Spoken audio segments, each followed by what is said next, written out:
நான் உங்கள் சிவா பேசுகிறேன்.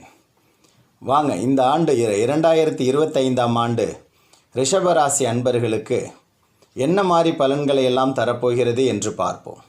கற்றறிவு நேர்மை பண்புடையவர்களாக இருக்கும் இவர்கள் அமைதி, அடக்கம், உறுதி, திடசிந்தனை, எதையும் முன்கூட்டியே யோகித்தல், திட்டம் இடுதல், அதற்கு தக்கவாறு செயல்களை சிறக்க செய்தல், மனதில் ஏதோ ஒருவித நெருடல் அல்லது சிந்தனை செய் மனமே என்ற போக்குடன் காணப்படுவீர்கள்.